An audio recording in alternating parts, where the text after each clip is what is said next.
격려하는 공동체가 행복합니다라고 하는 제목으로 함께 하나님의 말씀을 전하려고 합니다. 지난주부터 우리가 행복에 대한 이야기들을 계속 하고 있습니다. 지난주의 시간에는 나누는 것이 행복이다. 그래서 우리가 가지고 있는 것들을 나누기 시작할 때 내가 소유하는 것이 행복이 아니라 하나님이 나에게 주신 것들을 나누기 시작할 때 우리 공동체가 행복해질 수 있다라고 말씀을 드렸습니다. 그 첫 번째 실천 방향으로 가장 먼저 무엇을 나누어야 되느냐, 격려를 나누는 공동체가 됐으면 좋겠다라고 하는 것이죠. 여러분, 우리가 이 땅을 살아가면서 격려라고 하는 것들을 받고 살아가는 것은 참 중요한 것 같습니다. 왜냐하면 그 격려를 받는 사람과 그렇지 못한 사람은 완전 다른 삶을 살기 때문에 그렇습니다. 오늘 본문 11절은 이렇게 이야기합니다. 그러므로 여러분은 지금도 그렇게 하는 것 같이 서로 격려하고 서로 덕을 세우십시오. 지금 사도 바울이 데살로니가 교회를 향하여 뭐라고 이야기하고 있냐면, 여러분들은 서로 격려하십시오 라고 이야기하고 있다라는 겁니다. 권면하고 있다라는 거죠. 그래서 우리는 이 땅을 살아가며 격려하는 모습으로, 서로가 서로에 대해서 격려하는 삶으로 살아가야 된다라는 것입니다. 이것은 다른 말로 이야기하면 누구나가 다 격려를 받을 수 있고 누구나가 다 격려를 할 수 있다라고 하는 것을 의미하는 것입니다. 맥스 루케이도 목사님은 이 격려라고 하는 단어를 설명하기 위해서 자기의 초등학교 3학년 때의 일화를 소개했습니다. 이제 동네 사람들이 이렇게 모여서 야구를 하죠. 야구를 하면 보통, 저도 어렸을 때 그랬는데, 팀을 어떻게 뽑냐면 실력이 비슷한 사람끼리 붙잡고 이렇게 가위바위보를 하거나, 아니면 가장 야구를 잘하는 두 사람이 나와서 가위바위보를 해서 이기는 사람마다 자기가 잘하는 사람을 뽑고 진 사람이 그 다음에 뽑고 또 가위바위보해서 뽑고 이렇게 뽑는 그러한 방식으로 팀을 정하게 되었답니다. 그런데 이 맥스 목사님께서 자기는 가장 마지막에 뽑힐 거라고 생각을 했다라는 거예요. 왜냐하면 그때 당시에 야구 하겠다라고 모인 모든 사람들의 나이가 이미 우리 나이로 하면 중학생들이었고 본인만 초등학교 3학년이었다고 합니다. 그리고 한 번도 야구를 하면서 안타를 쳐본 경험이 없었대요. 그렇기 때문에 누구도 못하는 사람을 자신의 팀으로 부르고 싶지 않는 게 사실 아니겠습니까? 그런데 이 가위바위보를 했던 두 사람 중에 한 사람이 맥스 루케이도 목사님의 형이었다고 합니다. 근데 그 형이 평소에는 이 목사님을 엄청 괴롭혔대요. 맨날 놀리고 때리고 그렇게 괴롭혔는데, 그날따라 가위바위보를 하다가 자기가 맨 마지막에 불릴 거라고 생각을 했는데 맨 마지막에 불린 게 아니라 한 세 번째, 네 번째 정도에 자기의 이름을 자기 형이 부르더랍니다. 그러면서 이 목사님이 그때 당시에 엄청나게 큰 힘을 얻었고 자신감이 생겼다라고 하는 이야기를 합니다. 그러면서 무슨 이야기를 하냐면 이것이 격려다라고 이야기를 하더라고요. 여러분, 격려는 무엇입니까? 우리는 보통 어떤 사람에게 칭찬의 말을 하거나 다른 어떤 이야기를 할 때 그 사람에 맞는 이야기, 그 사람의 행위나 행동이나 능력치에 맞는 말을 하는 것을 우리는 정직하다라고 이야기하고 그것이 합당한 말이라고 이야기합니다. 그런데 성경은 우리에게 무엇이라고 이야기하냐면, 우리가 그러한 자격을 갖추지 못했다 할지라도, 우리에게 그러한 능력이 없다 할지라도 미래를 바라보며 그 사람이 그렇게 될 것을 이야기하는 것, 이것을 격려다라고 이야기하고 있다는 겁니다. 여러분, 격려의 뜻이 무엇이냐라고 하는 것을 네이버에 찾아봤더니 이렇게 기록하고 있더라고요. 용기나 의욕이 솟아나도록 붙돋아 줌. 그러니까 용기를 얻을 수 있도록 무엇인가 힘을 더 불어넣어 주는 것, 이게 격려라는 겁니다. 여러분, 이 격려에 있어서의 대가가 누군 줄 아십니까? 바로 예수님입니다. 여러분, 예수님을 보면 그분은 대책이 없는 분이신 것 같습니다. 왜냐하면 일단은 그냥 질러놓고 보시는 거예요. 여러분, 베드로를 한번 생각해 보실까요? 마태복음 16장에 보면 예수님이 베드로에게 그렇게 이야기합니다. 베드로가 아니라 처음에는 제자들에게 물어보죠. 사람들이 나를 누구라 하더냐? 그랬더니 제자들이 막 이런저런 대답을 합니다. 그때 예수님이 다시 제자들에게 물어봅니다. 그러면 너희들은 나를 누구라 하느냐라고 이야기할 때 베드로가 생각지도 못했던 대답을 합니다. 주는 그리스도시요 살아계신 하나님의 아들이십니다. 이렇게 대답할 때 예수님이 칭찬해 주셨으면 얼마나 좋았을까요? 이렇게 이야기합니다. 예수께서 그에게 말씀하셨다. 시몬 바요나야, 너는 복이 있다. 너에게 이것을 알려주신 분은 사람이 아니라 하늘에 계신 나의 아버지시다. 이야기는 좋은 말로 이야기하니까 이런 이야기지, 그냥 속된 말로 이야기하면 야 이거는 이야기는 네 머리에서 나왔을 리가 없다. 왜냐하면 너는 그 정도 수준이 아니잖아 라고 이야기하는 거하고 똑같아요. 그리고 난 다음에 뭐라고 그분을 베드로를 격려하시냐면 마태복음 16장 18절에서 19절입니다. 나도 너에게 말한다. 너는 베드로라. 나는 이 반석 위에다 내 교회를 세우겠다. 죽음의 문들이 그것을 이기지 못할 것이다. 내가 너에게 하늘나라의 열쇠를 주겠다.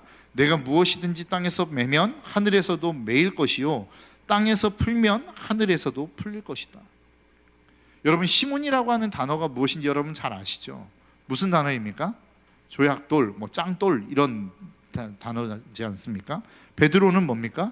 반석이라고 하는 단어입니다. 그러니까 계속해서 야 짱돌 짱돌 짱돌 부르다가 예수님이 이 한마디에 야 너는 이제 반석이야 라고 하는 새로운 이름을 지어줬다라는 거예요. 여러분, 반석 같은 행동을 했던 사람이 아닙니다. 베드로는 그렇게 대단한 행동, 대단한 믿음을 가지고 있었던 사람이 아니었다라는 거예요. 그런데 예수님이 믿음으로 그에 대해서 격려하시죠. 이제 너는 짱돌이라고 이야기하지 않고 내가 너에게 반석이라는 이름을 줄게. 그러면서 어마어마한 사명을 주십니다. 이 네 신앙 고백 위에 내가 교회를 세울 건데 음부의 권세가 너를 도저히 이길 수 없을 거야 라고 하는 이 엄청난 사명을 주십니다. 격려를 하십니다. 그리고 난 다음에 베드로의 삶이 어떻게 됩니까? 그대로의 삶을 살아내기 시작하더라는 겁니다. 격려는 그러한 것입니다. 격려는 무엇인가 능력이 있고 자격이 있고 그러한 조건을 갖추어서 그렇게 이야기하는 것이 아니에요.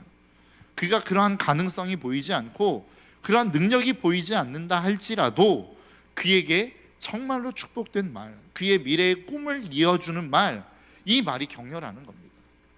너는 그렇게 될 거야. 너의 인생이 그렇게 되어질 거야 라고 하는 이 말이 필요한 거라고요.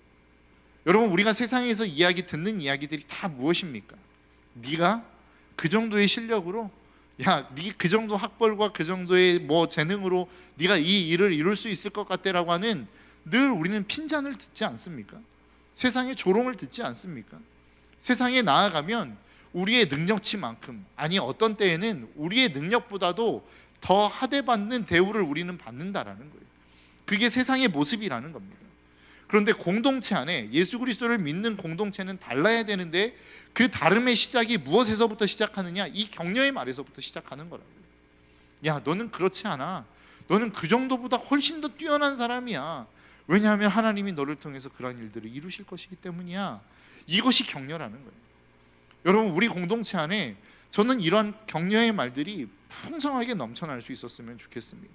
말도 안 되는 이야기인 것처럼 보여지고 뻥인 것처럼 보여지고 때로는 무협지 소설보다 더 말도 안 되는 이야기인 것처럼 보여지지만 그러한 격려들이 우리 공동체 안에 한 사람 한 사람들을 향하여 퍼져나가는 이 놀라운 일들이 있을 수 있었으면 좋겠어요. 하나님이 바울을 향해서도 동일한 격려를 합니다. 바울이 여러분 어떤 사람이었습니까? 예수 믿는 사람들을 잡아 죽이려고 했던 사람이었습니다. 그리고 그 잡아 죽이려고 했던 바울을 하나님이 다메섹 도상에서 만나 주시죠. 그리고 어떤 한 사람에게 그에게 가서 너는 그 사람을 찾아가서 다른 사람에게 복음을 전할 수 있도록 사도들에게 그를 소개시켜줘라 라고 하는 이야기를 합니다. 그 전에 뭐라고 이야기하냐면 예수님, 주님, 그 바울이라고 하는 사람은 계속 예수 믿는 사람들을 잡아 죽이려고 하고 해를 가했던 사람인데 이 일이 있을 수 있습니까? 라고 이야기할 때 예수님이 사도행전 9장 15절에서 사도 바울을 향하여 이런 평가를 하세요. 주님께서 그에게 말씀하셨다. 가거라. 그는 내 이름을 이방 사람들과 임금들과 이스라엘 자손 앞에 가지고 갈 나의 택한 내 그릇이다. 사도 바울이 무엇인가 변화가 있었을 때 이 주님이 이 말씀을 하신 게 아니었다라는 거예요. 예수님을 믿는 사람들을 잡아 죽이려고 하는 그 순간, 그러한 사람들에게 찾아가려고 하는 그 다메섹 도상에서 만난 그 주님이 이미 사도 바울을 향하여 놀라운 계획을 갖고 있었고 그 사람은 이러한 사람이 될 거야 라고 하는 주님의 비전이 있었다고요. 여러분, 비전이라고 하는 것, 격려라고 하는 것은 단순하게 그냥 그 사람에 대해서 말도 안 되는 축복의 말을 하는 것이 아니라 하나님이 그 대상을 향하여 꿈꾸고 있는 모습을 이야기해 주는 게 격려입니다. 야, 하나님이 너에게 이런 일들을 하실 거야, 너에게 이러한 역사들을 이루실 거야 라고 하는 이것이 격려라고요. 그래서 정말로 필요한 것은 무엇입니까? 내가 먼저 그 하나님의 격려를 받는 것이 필요하다라는 거예요. 격려를 받은 사람만이 격려해 줄 수 있는 거예요. 여러분, 오늘 보면 11절을 기록하기 이전에 왜 우리가 격려를 하며 살아가야만 하는지에 대해서 9절과 10절은 이렇게 이야기합니다. 하나님께서는 우리를 진노하심에 이르도록 정하여 놓으신 것이 아니라 우리 주 예수 그리스도로 말미암아 구원을 얻도록 정하여 놓으셨습니다. 그리스도께서 우리를 위하여 죽으신 것은 우리가 깨어있든지 자고 있든지 그리스도와 함께 살게 하시려는 것입니다. 지금 여러분들 데살로니가 교회를 향하여 여러분들 서로 격려하십시오라고 하는 이 이야기 이전에 사도 바울이 무슨 이야기를 하냐면 예수님이 우리를 위해서 죽으셨습니다. 그리고 그 죽으신 이유는 우리가 주님과 늘 함께하기 위해서 죽으신 거예요 라고 이야기하면서 결론적으로 뭐라고 이야기하냐면 그렇기 때문에 여러분들은 서로 격려하셔야 됩니다 라고 이야기하는 거예요. 그럼 이 격려가 도대체 뭐와 연결이 돼 있다라는 거예요? 예수 그리스도의 구원의 사건과 주님과 동행하는 이 사건에 함께 결부되어져 있는 것이 바로 격려라는 겁니다. 이 격려를 통하여 믿지 않는 사람들이 주님 앞으로 돌아오게 만들 수 있고, 이 격려를 통하여 우리가 날마다 주님과 동행하는 삶을 살아갈 수 있도록 만들어주는 것, 이것이 격려라고 사도 바울은 우리에게 말씀하고 있는 것입니다. 여러분, 데살로니가 교회가 어떤 교회입니까? 바울이 3주 정도에 걸쳐서 개척한 교회입니다. 이 교회가 가정에서부터 시작했어요. 야손이라고 하는 사람의 집에서 가정이 시작되었어요. 교회가 시작되었어요. 그런데 문제는 뭐냐면 이 바울이 이 데살로니가 교회 성도들을 양육하기 이전부터 이미 박해가 시작되어져 버렸어요. 그러니까 하나님의 말씀을 듣기 이전에, 하나님이 사랑이 어떤 것인지를 듣기 이전에, 그 하나님의 은혜를 풍성히 누리기 이전에 이미 믿는 사람들에게 수많은 박해가 가해졌다고요. 그 박해가 이 데살로니가 교회를 피해가지 않았습니다. 그러니까 내가 주님이 어떤 분이신지, 주님이 나를 위해서 어떤 일들을 행하셨는지에 대해서 구체적으로 듣기 이전에 너 예수 믿어? 그러니까 너는 안 돼, 그러면서 막 핍박하는 일들이 있었다는 거죠. 그러한 교회를 향하여 지금 사도 바울이 뭐라고 이야기하냐면 너희들 서로 권면해라, 너희들 서로 격려해라 라고 이야기하는 거예요. 여러분, 한번 생각해 보십시오. 내가 누군지도 모르는 예수님에 대해서, 그리고 보이지도 않는 예수님에 대해서 그 믿는 것 때문에 핍박을 받아요. 그럼 여러분, 이 믿음을 지키는 것이 쉽겠습니까? 어렵겠습니까? 어렵겠죠. 참으로 어려운 일이라는 겁니다. 그런데 그렇게 어려운 일들 가운데 그들이 믿음을 지킬 수 있도록 만들어주는 힘이 있는데 그게 무엇이냐? 격려였다라는 거예요. 여러분, 오늘날의 시대를 한번 생각해 볼까요? 여러분, 코로나가 계속해서 퍼져나가고 있는 가운데 가장 많이 욕을 얻어먹는 곳이 있다고 한다면 여러분 어디일까요? 저는 교회라고 생각합니다. 교회가 엄청 많은 욕을 얻어먹고 있어요. 물론 뭐 왜곡되어진 부분들도 있고 우리가 잘못한 부분들도 있겠죠. 그런데 물론 우리가 지금 욕을 굉장히 많이 얻어먹고 있습니다. 그러면서 어떤 생각이 드냐면, 야, 이거 예수 믿는 청년들이 밖에 나가서 나 예수 믿어요 라고 이야기하는 게 쉽지 않겠다. 왜냐하면 이미 뭐 코로나가 퍼져가는 이 확산이 모든 책임이 다 교회에 있는 것처럼 언론도 그렇고 많은 사람들이 그렇게 떠들어대는 것들을 보게 되어집니다. 그러면서 예수 믿어 라고 이야기하면 너 때문에 코로나가 퍼지는 거잖아 라고 하는 느낌을 받을 수 있을 만큼의 이 어려움을 겪는 시대를 우리가 지금 살아가고 있는 것과 같은 느낌을 저는 받았습니다. 여러분, 실질적으로 여러분들 그렇지 않습니까? 그래서 저도 목회자들도 무슨 이야기를 하냐면 목회자실 안에서 야, 내가 이제 목사라고 이야기하는 게 참 쉽지 않다라고 하는 이야기들을 가끔 이렇게 이야기를 하거든요. 목사들이 그러면 여러분, 청년들은 뭐 오죽하겠습니까? 그러한 시대를 우리는 지금 살아가고 있다라는 거예요. 예수 믿는 것이 참으로 쉽지 않은 시대를 우리는 살아가고 있다라는 겁니다. 예수님을 믿는다라고 하는 그 이유 하나만으로 우리는 엄청나게 많은 비난들을 받아야 되는 시대를 우리는 살아가고 있다라는 거예요. 그런데 이 비난 속에서, 이러한 어려움 속에서 우리 공동체를 든든하게 세워갈 수 있는 하나의 힘이 있다라고 성경은 말씀하고 있어요. 그게 뭐라는 거예요? 바로 격려라는 겁니다. 괜찮아, 우리에게 소망이 있어. 그래도 예수님은 우리의 소망이야. 우리가 서로 진리에 대해서 이야기하고 격려하는 이 이야기 한마디 한마디가 서로를 세워갈 수 있고 다시 한번 우리 공동체를 힘있게 세워갈 수 있는 능력이 될 수 있다라고 오늘 본문은 우리에게 말씀하고 있다는 것입니다. 그래서 여러분, 우리에게 필요한 게 무엇입니까? 만날 때마다 서로를 격려하는 것입니다. 서로에게 힘을, 용기를 북돋아주는 것이 필요하다라는 거예요. 11절에 이야기하고 있는 이 격려라고 하는 단어, 그러므로 여러분은 지금도 이렇게 하는 것과 같이 서로 격려하고 서로 덕을 세우십시오 라고 하는 이 격려라고 하는 단어가 파라클레오라고 하는 단어를 쓰고 있어요. 이 단어 안에는 어떤 의미도 포함되어 있냐면 초청하다, 훈계하다 라고 하는 의미도 포함되어져 있는 것입니다. 여러분, 우리가 누구의 초청을 받습니까? 누구의 훈계를 받습니까? 하나님의 초청을 받죠. 하나님의 훈계를 받죠. 그러니까 우리가 누군가를 격려하기 위해서 필요한 것은 무엇이냐? 하나님의 초청에 먼저 내가 응답하는 것이 필요하다라는 거예요. 하나님이 우리에게 무엇을 요구하시고 무엇을 말씀하신지를 듣는, 그 훈계의 말씀을 듣는 일들이 우리에게 먼저 필요하다라는 거예요. 그래야만 우리가 다른 사람들을 격려할 수 있고 위로할 수 있기 때문에 그렇다라는 것입니다. 우리가 먼저 그 하나님의 격려를 받지 아니하면, 우리가 먼저 그 하나님의 훈계를 받지 아니하면, 우리가 먼저 그 하나님의 초청의 자리로 나아가지 아니하면 우리의 격려는 허공을 치는 것과 똑같다라는 겁니다. 여러분, 가끔 그런 이야기들을 많이 하지 않습니까? 영혼 1도 없는 말들, 그러한 격려들, 그러한 위로들 우리는 듣지 않습니까? 그러한 위로와 그러한 격려가 될 수 있다라는 거예요. 설 명절 아무 데도 안 가고 집에만 있다 보니까 말도 안 되는 영화들을 보게 된 것 같습니다. 그 영화 중에 하나가 뭐냐면 제자 오카눔이라고 하는 영화를 보게 되었습니다. 다큐멘터리로 되어져 있는 영화인데요, 오카눔 목사님의 일대기를 이렇게 쭉 그린 영화입니다. 사실 관심도 없었고 볼 생각도 없었는데 저희 아내가 그걸 틀어놓더라고요. 틀어놓는데 여러분들이 나와서 그분이 하셨던 말씀, 격려의 말들, 이런 말들이 자기에게 어떠한 위로가 되었는지, 어떠한 힘이 되었는지를 쭉 인터뷰하는 내용이 나왔습니다. 그런데 그 인터뷰 가운데 하이패밀리 공동체라고 하는 그 공동체의 대표이신 송기론 목사님이 나오셔서 그 오카눔 목사님, 고 오카눔 목사님을 회상하면서 어떤 이야기를 했냐면, 송기론 목사님이 오카눔 목사님한테 그렇게 이야기했대요. 목사님, 이제는 좀 골프도 좀 치십시오.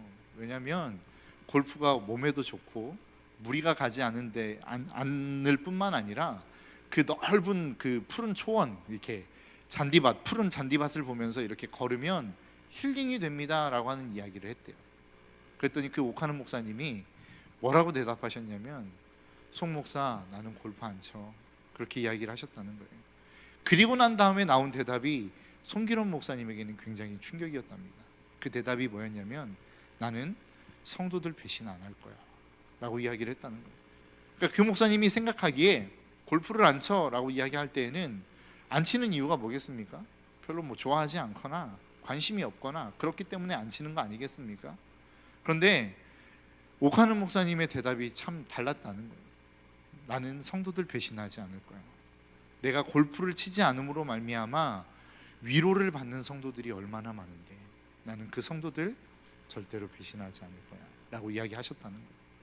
제가 그 이야기를 들으면서 굉장히 큰 충격이었습니다. 왜냐하면 그분 역시도, 그분 안에도, 오카눔 목사님 그 마음속에도 자신도 골프를 쳐보고 싶은 마음이 있었으니까 그렇게 이야기하신 거 아니겠어요?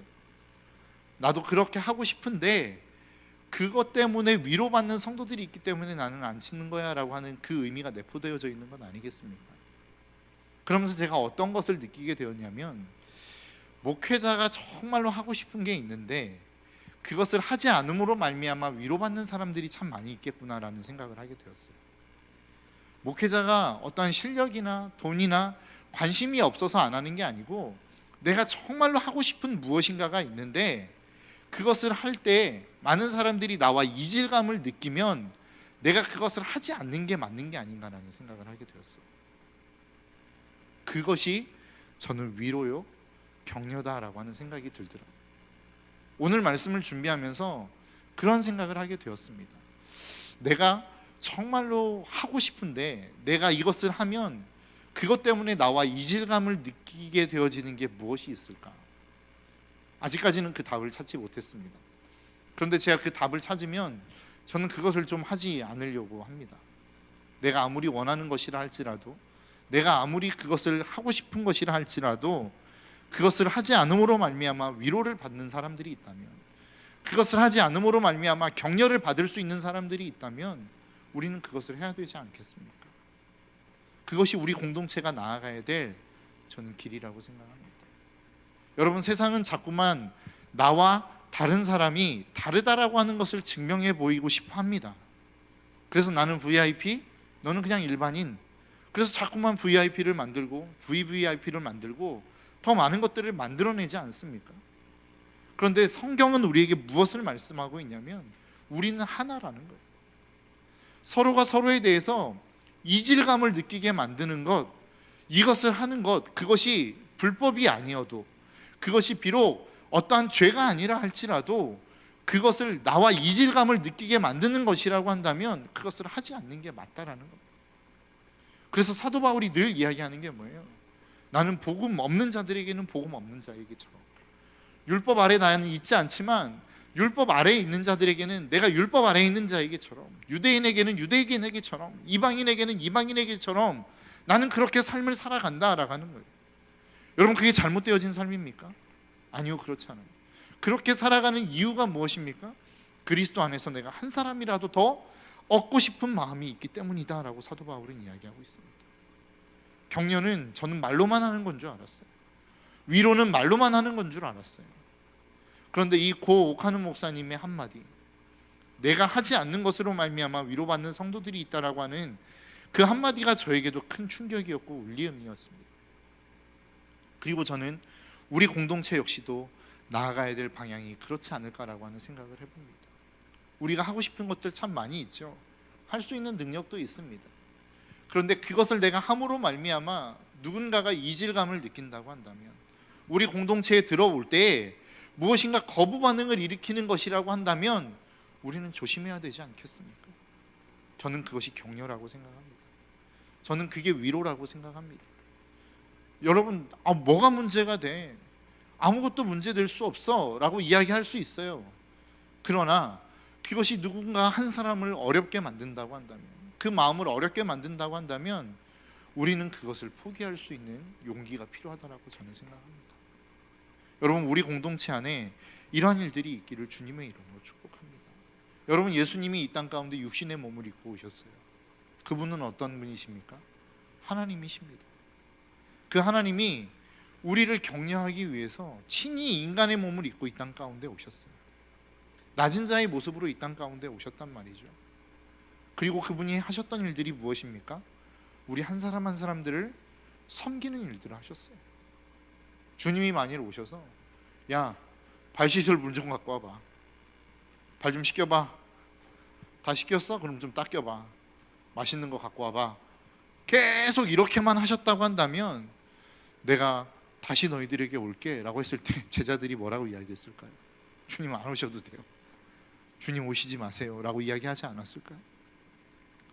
내가 서 있는 어떠한 삶의 자리, 내가 떠났을 때에 다시 오세요 라고 하는 반응을 사람들이 보이는지, 아니면 속 시원하다, 잘 갔어 라고 하는 반응을 보이는지, 저는 우리 공동체에 속한 모든 사람들이 격려하는 사람이 된다고 한다면 후자의 모습이지 않을까. 또 오셨으면 좋겠어요. 정말로 떠나는 게 너무 아쉽습니다. 이러한 대우를 우리 모든 청년들이 좀 받을 수 있었으면 좋겠습니다. 이 일들은 무엇으로 가능합니까? 격려로 가능한 거예요. 말로만이 아닌 우리의 삶으로 드려지는 격려, 그 사람을 세우는 한마디, 그 사람을 위하는 나의 행동 하나, 이것이 우리 공동체를 세울 수 있는 힘이요 능력이라고 저는 생각합니다. 예수님이 먼저 본을 보이셨어요. 하나님이신 예수님이 친히 육신의 몸을 입고 오셔서 우리에게 섬김이 무엇인지를 보여주셨다고, 진짜 격려가 무엇인지를 보여주셨다고요. 아무런 소망 없는 인생 가운데 찾아오셔서 너희들 소망이 있어, 너희들 살 수 있어, 내가 십자가를 지는 이유는 너희들을 살리기 위함이야 라고 하는 이 주님의 격려를 들은 사람, 이 사람, 그리고 이 격려를 받고 살아가는 우리의 공동체는 저는 희망이 있다고 생각합니다. 우리에게 왜 희망이 없습니까? 왜 소망이 없습니까? 이 격려가 우리 안에 들려지지 않기 때문이라고 생각합니다. 물론 하나님으로부터 우리가 그 격려를 들어야 되겠죠. 가장 먼저는 하나님이 우리에게 주시는 격려를 우리는 들어야 됩니다. 그러나 믿음이 연약하여 들을 수 없는 우리의 지체들이 있다면 우리의 입을 열어 하나님을 대신하여 우리가 격려해 줘야 되지 않겠습니까? 여러분, 이 시대는 격려가 필요한 시대인 것 같습니다. 다른 수많은 사람들이 자신의 가지고 있는 능력치로 평가받는 시대, 그래서 능력이 없는 사람들은 늘 좌절할 수밖에 없는 이 시대, 나는 능력이 없어, 소망이 없어, 소망을 잃어가고 있는 이 시대 속에 아니야, 너는 소망이 있어. 아니야, 하나님이 너에게 소망이 있다 말씀하셨어. 하나님이 너를 괜히 이 땅 가운데 창조하신 게 아니야 라고 하는 이 격려의 말 한마디가 누군가를 살려낼 수 있는 능력의 말이 될 수 있다고 저는 생각합니다. 그리고 그러한 어떤 행동, 그 한 사람을 살리기 위해서 내가 하고 싶은 것을 하지 말아야 된다면 그것을 하지 않는 우리의 모습, 내가 정말로 그렇게 간절히 원하지만 내가 이것을 하지 않는 것으로 말미암아 누군가 위로를 얻을 수 있다면 그것을 절제할 수 있는 우리 공동체, 그 공동체 안에 누구나가 다 들어올 수 있는 그러한 공동체가 저는 우리 공동체가 될 수 있었으면 좋겠습니다. 오래전 광고 문구가 하나 떠올랐습니다. 나는 오늘 친구를 위해 머리를 깎았다. 무슨 광고냐면 한 병에 걸린 친구가 있었어요. 치료를 받기 위해서 머리를 빡빡 밀었습니다. 그 친구를 위해서 해줄 수 있는 게 아무것도 없었어요. 그런데 한 친구가 그 친구를 위로하고자 자신의 머리를 다 밀고 왔어요. 그리고 난 다음에 모자를 딱 벗으면서 난 오늘 친구를 위해 머리를 깎았다. 마음을 나눌 수 있다면 모든 것을 다 나눌 수 있습니다. 크라운 하임 이러면서 초코하임 광고였거든요. 세상도 이야기합니다. 내가 마음을 나누면, 내가 누군가의 내 진심을 담아 격려의 말 한마디를 던지면 머리를 깎는 이 행위 하나가 그 사람에게 위로가 될 수 있고 격려가 될 수 있고 그 사람을 살려낼 수 있는 힘이 될 수 있다고 이야기합니다. 초코하임 광고도 그 정도인데, 여러분, 예수 그리스도를 믿는 저와 여러분, 우리 안에 예수 그리스도의 생명을 가지고 있는 저와 여러분들 안에 있는 그 생명을 가지고 우리가 전심을 담아 누군가를 격려한다면 그 격려가 그 사람을 살려내지 않겠습니까? 여러분, 저는 2021년 우리 공동체가 이러한 격려로 말미암아 정말로 행복할 수 있는 공동체가 될 수 있었으면 좋겠어요. 내가 지체를 만날 때마다 행복하고 우리의 청년들 한 사람 한 사람들을 만날 때마다 정말로 행복에 겨워서 또 만나고 싶고 헤어지면 또 만나기를 기대하는 그러한 공동체가 될 수 있었으면 좋겠습니다. 저와 여러분들 안에 이러한 놀라운 격려들이, 그 격려를 통하여 영혼을 세우고 살리는 이 일들이 우리 공동체 안에 풍성하게 일어날 수 있기를 주님의 이름으로 축복합니다. 이 시간 우리 함께 좀 찬양하며 나아갔으면 좋겠습니다. 주 안에 우린 하나라고 하는 찬양인데요, 우리의 서로의 모습은 다르고 우리의 처해 있는 환경은 달라도 하나님께서 우리를 통하여 하실 분명한 놀라운 일들이 있다라는 겁니다. 저는 그것이 격려를 통하여 우리 공동체 안에 흘러갈 수 있기를 소망합니다. 저와 여러분들의 삶 가운데 이 찬양을 통하여 내가 정말로 격려하는 인생이 되리라, 하나님의 격려를 받고 그 격려를 통하여 힘을 얻은 나의 삶을 통해서 내가 누군가를 격려하는 인생이 되리라 결단하며 나아가는 시간이 될 수 있었으면 좋겠습니다. 이 시간 우리 함께 찬양하며 나아가도록 하겠습니다.